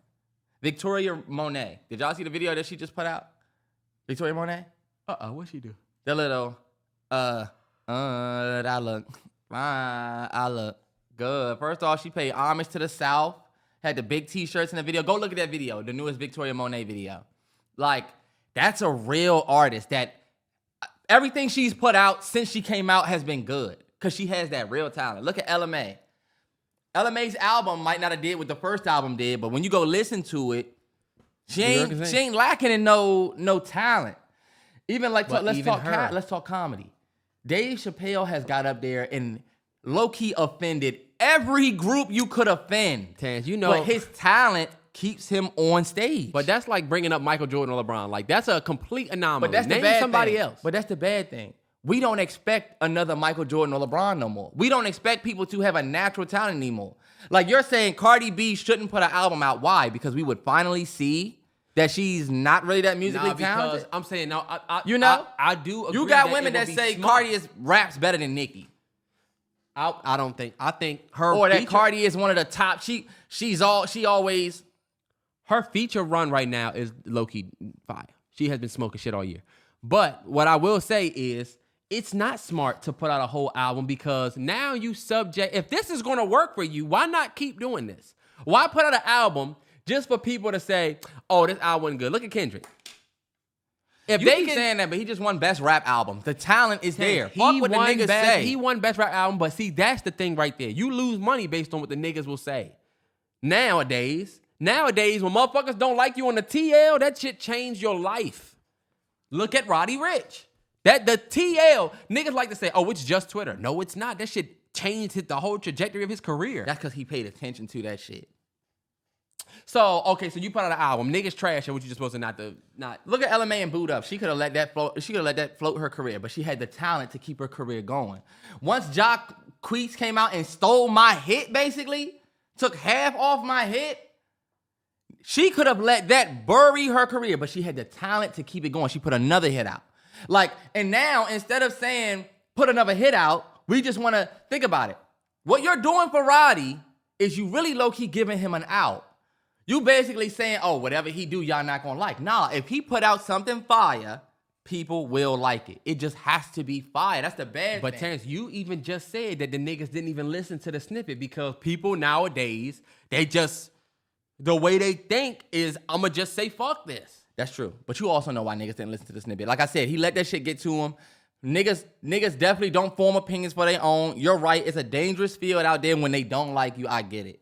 But like, to me, especially with artists, comedians, singers, actors, your talent is what keeps you working. Your talent. Nah, for sure. You know? It ain't no reason Dave Chappelle can get up there and anybody else get up there and make them jokes like Dave Chappelle. I was gonna say that this is something that I wanted to see. I don't know if you've seen that lady talking about it on the. She worked for some record label or something, some talent agency. She was like, talent does not matter. She was like, it's who you are, it's how you can connect with people, it's who will pay attention. And you gotta think about it. You do make a good point about talent. I disagree with what she's saying. Terrance, think about Sexy Red. Is she talented? I wouldn't say she's talented. I wouldn't say a lot of these new acts, whether it's artists, they not really talented, bro. They just doing shit that connects with people. The Pound Town shit was just kind of like weirdly clever that it worked. Mm-hmm. The Ski Yeet joint, like, it's just work. It's not talent, but it's working. Because, Terrance, you know a lot of niggas that can rap. There's a lot of niggas under tweets that can really rap, but they just aren't really gripping people like that. Now, you're right. I think the bad thing about what that lady is saying, though, is it's about, basically she's saying it's about hype. Yeah. And as a record label head, of course you're going to fucking say that. Because you want whatever is hype. That's like saying, whoever's everybody listening and checking into, that's what matters more. Of course, if I'm running a record label. But what I'm speaking to is, because think about it, what record labels can do.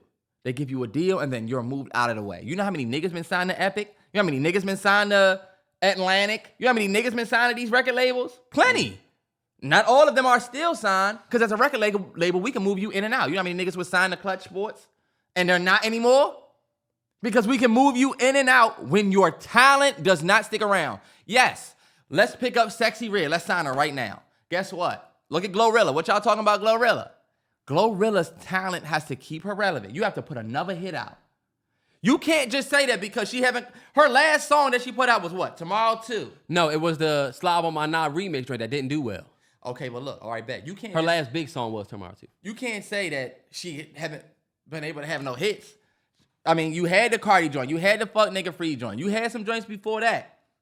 Your talent is what keeps you around, and that's the biggest point. It ain't about what's going to get you signed. Because that lady you sound like you talking about what's going to get an artist signed. You right. You got to have more than just talent. You got to have some pull. You got to have a lot of things. But what we starting to see is people can get all of the pull. They get all of the ears, but you don't see people giving a fuck about the talent. It's like, oh, she just got the hype. Let's put her in the front. Yeah. But when she gets in the front and she start fumbling, all right, we got her going back up there. Look at Glorilla and Sexy Red. Yep. It's Yep. It's a fake care for, like, we act like we're not talented, or we act like we can't worry about talent. Like, when you start talking about talent, it seems too much of a hard thing to bank on. Like, you had to bank on J. Cole and Kendrick's talent to keep them relevant after we stamp you. Look at what Cole, Ye, Kendrick, all these people. Look what they went to do after they stamped. They put the fucking rock chain on what's the name's neck. They gave Kendrick the key to the West Coast, right? Look what they went to do.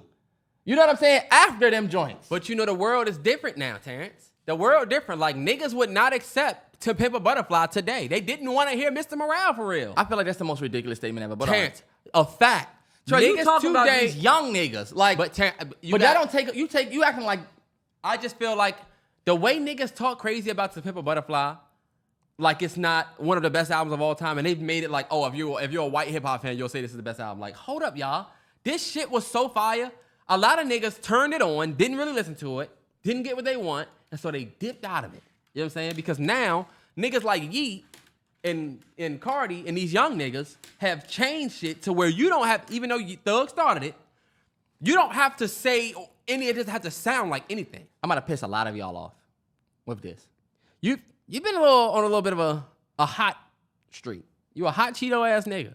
And you look like the nigga that sells them, boy. Oh yeah, you got the Terrance, you look just like Chester. You got Chester shades. You look like Chester, boy. You really look like Chester. How do I really look like Chester? You look like him, nigga. That's like when a nigga say you look like somebody that they really look like. Fuck out of here, boy. You look like you came in here with a lunchbox like shit, boy. And Terrance, what do you look like, boy?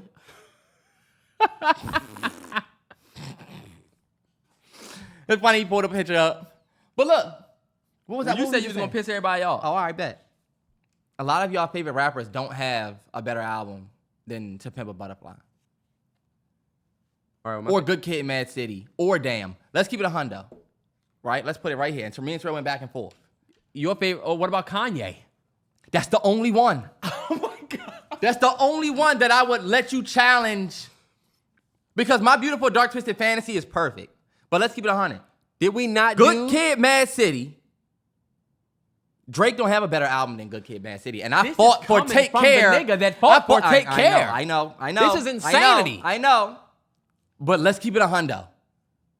Good Kid, Mad City. Drake doesn't have a better album than that. Terrance. Does Jay-Z have a better Yes, album? yes, he does. Than Good Kid, Yes, Mad he City? does. He does. It's called The Blueprint. It's called Reasonable Doubt. You're saying shit that you're saying shit now that's just ridiculous. I'm not going to look. Damn, To Pimp a Butterfly. Look at those He bodies has of an work. elite Look body at those of 3 albums. Your favorite artist does not have 3 albums that can compete. It's over with. Okay, yeah, you had one album that's better than this, but what about this one? Okay, bet you're gone. Like Drake, you're not talking to Kendrick when you're talking about Why pieces not? like that. Why not? Why not? Terrance, you get ready to piss me off. Drake And don't I love have, both these niggas. Drake don't have no albums got close nothing- to Good I Kid, got Mad City. nothing No was the albums same. close to Damn. No albums Terrance, close to I have a Nothing Was the Same. I have a Take Care. And then I also have Views. Terrell. Do you really think any of those albums touch Damn, Good Kid, Mad City, or To Pimp a Butterfly? Yes, those 3, I would take. So look, you got Good Kid, Mad City, To Butterfly. Those are my favorite. Then you got Damn, which is I think is his best album he's ever done because it's front to back, and back to front. Drake has Nothing Was the Same. Not better than any 3 Fire. albums. That's not all, better than that's any of those 3 debatable, albums. Terrance. That's debatable. Nothing Was the You Same. want to know why it's debatable? And Because then Take Care. Everything is fucking debatable. Everything. Everything is subjective. go ahead. Drake can do more than what Kendrick can do. And that is exactly why I won't argue with you niggas. Because when I talked about Eminem and I'm not Kendrick talking songs- about. I know. I'm not talking about numbers. So see that, but you're talking about I said- abilities now. Drake can do more than what Kendrick But can just do. because Drake can sing, he can rap, he can play the piano, he can tap dance and do all that on his album, that doesn't mean that Nothing Was the Same is anywhere close to Good Kid, Mad City. I'm sorry. Go It back just and depends re-listen on what to you value. It depends on what you value. Look, it depends on what you value, right? And a lot of you niggas don't value real hip hop. You value what you can bob your head to. And that's exactly why I was picking Take Care over Good Kid, Mad City at a young age. Because I could have more fun with Take Care. But Terrance, you'll be Good Kid, Mad City, I had to grow to learn, yo, this is hip hop fucking gold right here. But you see what you say. You don't feel that way about new artists that are just rapidy rap, boom boom bap. Yes, you I want to do. hear the rob you. You want to hear the bob your head shit now because that's where the market has gone. The market has gone away from that. That's a time. That's why I said To Pimp a Butterfly would not work today. Look at what they tried to. Terrance, they tried. You're tripping. Terrance, listen. They tried to tear down Nobody. Mr. Morale. It was just too good. But niggas to this day will say, yeah, that's one of Kendrick's worst albums. Niggas are. And it's like, this is the most elite level of him.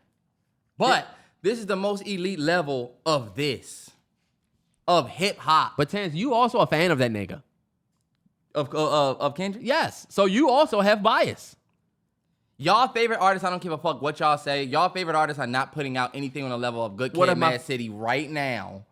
Like, you're trying to say that Good Kid, Mad City wouldn't have worked right now. Are you kidding me? I said- no, Terrance, I said Did you To Pimp see a what Butterfly. J.I.D. just did on his last album?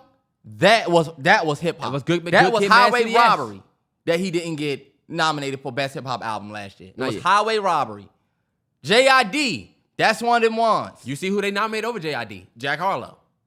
Because Troy, why are we acting like that wasn't complete fucking bullshit? it was, but I'm just letting you know that So the way that it's valued, Jack Harlow's album was better than J.I.D.'s Terrance, album? it was 100% not. It was 100% not. I'm Right. just letting you know how when you introspective, it don't go for. Larry June got one of the best albums of the year. But it's not, I'm a killer nigga to it. And nigga, it's not Good Kid, Mad City. Stop it. Terrance, I did not say Good Kid, Mad City wouldn't work today. I said To Pimp a Butterfly. Niggas would not like to hear for free. Or they would not like to hear. A lot of niggas can't even understand a Wesley's theory. They just think, what is this 70s sounding shit? That's because niggas don't appreciate real hip hop. Unless it's a nigga they like, because Yachty did the 70s shit and they think that's the best album of the fucking year. He wasn't really saying shit. It really depends. He was the worst part of his album. It all depends on what you like and who. Like you said, we're going back to the same shit because we can rap on the whole thing. If they like who you are, then that changes shit. And if you get too up, niggas want to see you come back down. Niggas don't want you to get here. They want you to stay right here. And that's true. Like if me and you start making a little bit more money, right? Or let's say we get millions of followers. Shit will change for us in a way we've never experienced before. Because we always been surface level. We don't even have to change. But niggas starting to see you up, like now you could get a Lambo or now you could get this. Sinat was a nigga that was on YouTube and everybody loved him. We all loved him. Yeah. As soon as this nigga got up and got a Miri and got 2 Lambos, now nigga said, oh, only 17-year-olds find that shit funny. Like, you see where the hate just comes after the success. Yeah. Because when he was a young nigga doing the same shit. But also, there's new people who don't know who you are, and they're like, who the fuck is he? Oh, I don't know why people find him funny. I get it. That like, is true. New niggas come with new hype. I think what I'm saying about Kendrick Lamar's albums and hip-hop is me speaking on the talent aspect of shit. His talent is generational like LeBron James. And that's what we don't want to admit. Kendrick Lamar's talent is generational like a Michael Jordan. This nigga's thirsty. I will admit that. His talent is generational. It's generational like LeBron James and Michael Jordan, and we don't see it. Like, we don't really see it like that. That's why I told Terrell, like, stop talking to me about, I don't want to disrespect. Yeah. When we talk about albums, y'all gonna have a hard time going against me and Kendrick. No, we won't. Because those albums are legit hip hop. What about M? We had this conversation earlier. What about M? And I don't want to do this because we need to finish.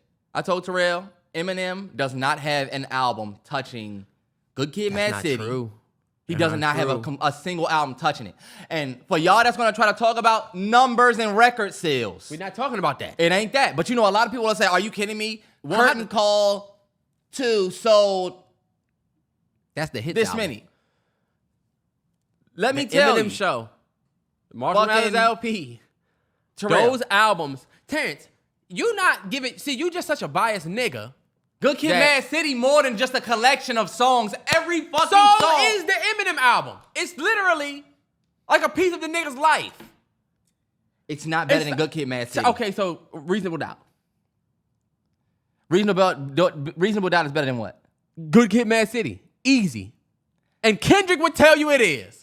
Come on, bro. You got Friend of Foe on the album. You got The Evils on that album. You have Can I Live? Terrance, I'm gonna smash this table. That album, Terrance. Maybe it's because, and y'all gonna say, yep, that's it. I have a movie background. I can't see Reasonable Doubt. I can see Good Kid, Mad City. I can see Damn. I can see it. Now, I will tell you this. Kendrick is a little bit more, or has been, I would say he learned a little bit from Jay and some of his predecessors, Tupac. And that's why he got the West Coast thing, because they said, okay, this is the next coming of what we started. Pac. Think about Tupac on Checkout Time. Think about Tupac. That shit that you love, the scene shit, he got it from Pac. I ain't saying that he ain't getting inspiration from nobody. Would you say that shit is better than He about to try to say an album that's gonna make me disrespectful if I say yeah. Would you say that shit was better than Tupac Double Disc? No. Because think about it. The same hip hop royalty. Hip hop royalty. Think about Checkout Time. We gotta go. Come on, y'all. We gotta go. The way that drink. Terrell, come on. Terrance, Good Kid, Mad City was a lot different than. But Terrance, think about how it starts. It starts with them saying, "Yo, what time is it? Hey, any time for us to roll?" And him saying, "Come on, hey, look, man, my nigga, we get ready to get out of here because it's Checkout Time. Like, we get ready to roll." And then he start rapping. Like, it's a skit kind of in the beginning. Kendrick learned a lot. That's why To Pimp a Butterfly, the nigga gave homage to Tupac at the end of the album. This nigga Kendrick said, look, I got the bun in my mouth. Usually what'd he say? He said, usually, go listen to The Art of Peer Pressure. And you'll see that nigga low key. I'm so sorry. This is dick riding. Terrell, you know what's funny? Go look at our which is better. I smoked you. Oh, damn. Well, the bad thing is you can literally see Terrell Terrell, you opened my eyes a lot to that album in that video. In that video, when you listen to Art of Peer Pressure, and we used to really break down my album versus your album. Like, Nah, yeah. it was really breaking. You was breaking down albums. I broke down the entire My Beautiful Dark Twisted Fantasy Nah, yeah. in a long ass video. Now we just be like, shut up, nigga. Yeah. I'm playing this song. And like, You see how the times have changed. the talent changed. That's what you don't get. Terrance, we just did You views. keep saying the times changed, but the talent has changed. We don't have a Kendrick Lamar, a Drake, and a J. Cole that all flooded the industry right when we saw the greats Wayne and them leave. We don't have that. So much so that the greats that were there still have their space. Jay that's true. and Wayne and Kanye and them started to lose space. This nigga Kanye was panicking when Drake came out. He was. He was literally panicking. And look how it made them competitive. We got Watch the Throne because of the pressure that these young niggas was putting out. Like, we don't have that pressure. J. Cole don't feel like he need to say shit to these niggas. Because I know I'm better than you. He knows he'll smoke you. Same thing with Kendrick. Choose me. I'm sorry. There's nothing to compete for anymore. Drake don't give a fuck. He don't. Like, these artists, they are so high up and they still have the same, I still live in the same neighborhood. There's no same pressure. place. There's no type of movement in this part of There's my no hood. pressure. I own the block. That's true. Wayne had to go ahead and let Drake go. He had to. J. Cole took off. Wayne was featuring on Nicki songs. Wayne was featuring on Drake. Wayne was featuring. And of course, he had his bullshit. But like, everybody had their heyday and we saw somebody else come. Y'all, I'm asking y'all right now, who's here? Travis Scott? Travis Scott is still. Look, Lil Uzi just did 156K, but he did the Chop Suey remix, kid? No. We don't have anybody that's stepping up and saying, yo, hip hop, that's mine. We got everybody coming up and saying, hey, yo, I'm doing hip hop, but hold up. I'm also doing some other shit. Remember who else came? Somebody just came out and said, I got a new album coming out. It's all new shit. I don't know. I'll put it up on this table. Terrance. Now you know you didn't come from black folks. What would your mother say about this? I'm not eating on this table. You do eat on this table sometimes. This is why you can't trust everybody cooking because you got. Baby, you're covering my barbecue sauce. We're gonna do movie suggestions. We're gonna roll T because I don't want to short these. Okay. What's the name? You shouldn't have been rapping about Kendrick. How about that? These motherfuckers talking about Michael Oher and Kendrick. They falling off. Movie suggestion of the week. My movie suggestion of the week is going to be called The Edge of Tomorrow, featuring Tom Cruise. Yes, that's a great movie. It's a fucking great movie. It's on HBO Max. Oh, sorry. It's on Max. It's no longer HBO Max. But it's on HBO. HBO's app, Max. Sorry. Thanks, HBO, for that. But you got Tom Cruise. What's my shorty's name that was just in Oppenheimer? Emily Blunt. Just a fucking great movie. It's a futuristic movie. It's like a soldier who continuously relives the same day. It's like Groundhog Day in a way, but he's a soldier. He keeps fighting the same battle. It's so dope. It's a sci-fi thriller. Check it out. And of course, y'all know I'm watching The Sopranos. So if you ever want to hop on that wave, I mean, it's on HBO as well. I mean, that's great. You know, I done had some tough days in this joint. I ain't gonna lie. This past week, just been falling under the weather, you know, a little bit. But it's nothing crazy. It's just the same thing. Went to the doctor and got checked up, but I'm telling you, I've been watching Sopranos, and I've just been checking out certain things, getting back on the right foot. Damn, I should have talked about that, the doctors. But, yeah, The Edge of Tomorrow is on Max. Check that out. My movie suggestion of the week is going to be... this nigga is literally on the... Terrance, hold on, wait. Because I'm trying to remember what I said my movie suggestion was going to be. You fucked me up with the whole, what's the name joint? Oh, it's this joint called Fatal. You heard about that joint? Mm-mm. Is that the one with Michael Ealy and Hilary Swank? Oh, I seen it. That joint is all right. Fatal Attraction, right? It's like a Fatal Attraction type film. Watch it with your lady. Fellas, if your girl just needs some shit to watch, or if you want to watch something that your girl will enjoy, watch that joint. I didn't watch it with my girl. I watched it with my son at 6 a.m. Fuck it, we gonna put on this Michael Ealy joint.